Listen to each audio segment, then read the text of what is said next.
Hi, I'm Terry Murphy, the founder of the Women's Wisdom Network and senior editor for Realty Times, Women in Business, Women in Real Estate, and In the Men's Room with Murph. And today we have a magnificent combination of wisdom and women. Her name is Sarah Guldi. She is a master coach with Workman Success Systems. She's also a board certified trainer and master practitioner of NLP, hypnotherapy, and MER, standing for mental and emotional release timeline. She's real smart. Okay, let's just get over that.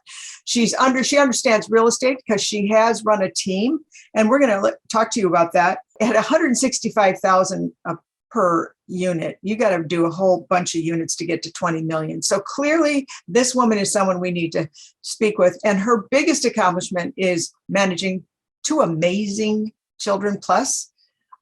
And they happen to be teenagers. So if you have a teenager, tune in because we're here about communication. Sarah, welcome. Thank you, Terry. It's so great to be here with you.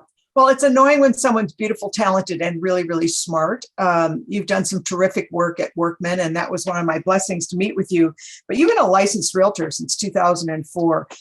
You live in Florida now. Yay, no snow coming from Maryland. You've owned for 15 years and co-worked with a team that's out of Maryland, even though you were in Florida, which speaks to your organizational skills. I won't tell you that she doesn't do paper. It's beautiful. I do a little bit of paper. Not much. No.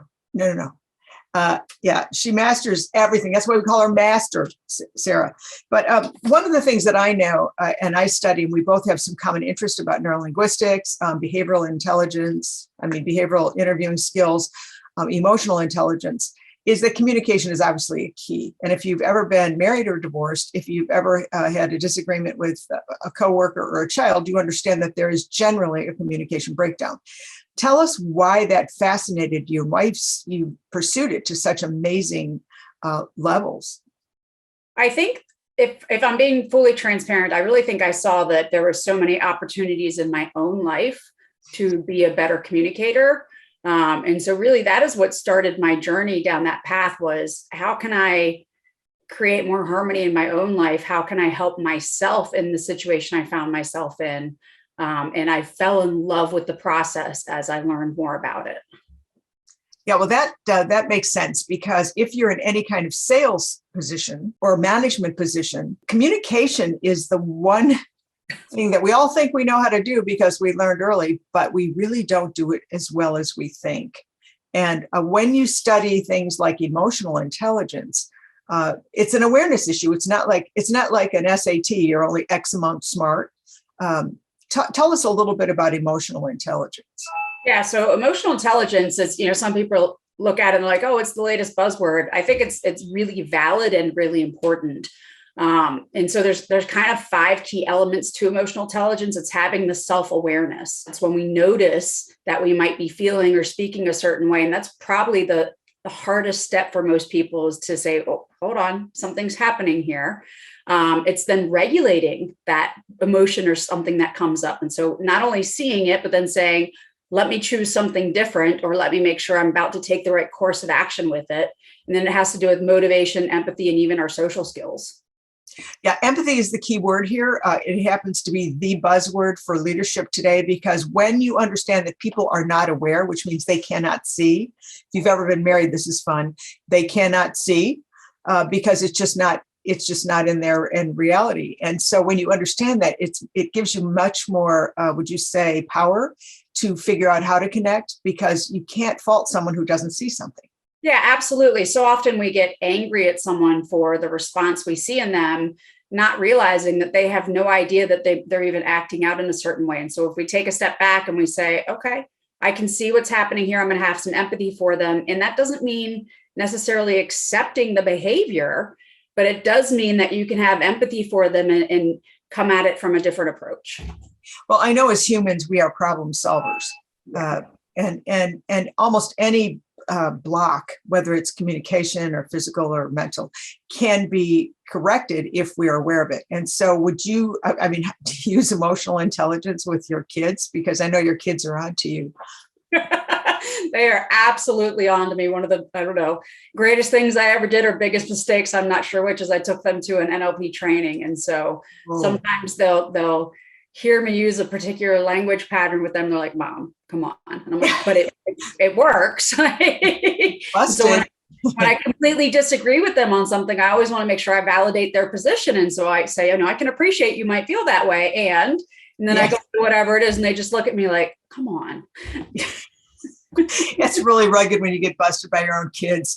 Right. Well, you and I are both DISC and Motivator certified. And personally, people think it's personality when in fact it's a behavioral issue.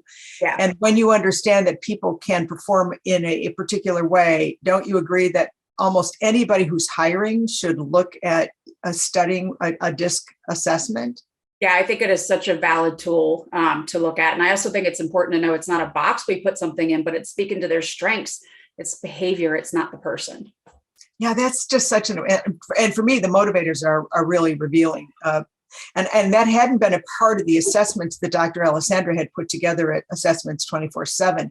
And so I really, I've been doing it for years, but I got really fascinated with it. And then let's just address NLP. So many people misunderstand neurolinguistics. I know that you're certified, yay, because you're such an overachiever, Sarah, but you are. But tell us a little bit about that certification and how you think it helps management, leadership, team leaders, whatever. So a lot of people think that neurolinguistic programming is something you can do to someone. And it's this woo idea of like, I can control you with my words. And that's not what it is. What it is understanding the language of the mind and understanding how to be a better communicator, both with yourself and with others. And so that's kind of the basic premise of NLP is, it's just being a better communicator, using words at a higher level. And so the way that has made me a better leader is, one, there's some presuppositions in NLP that help me just completely shift the way I looked at things, such as people are not their behavior. And so when you recognize that someone can do something and not be defined by that one thing, that's a pretty tremendous thing that helps build the empathy. But also it just teaches you better ways to have conversations, better words to use, and that how much your word choices matter. It really does, because when you're learning to bridge the gap with another, whatever, even with animals, the tone of your voice, your posture.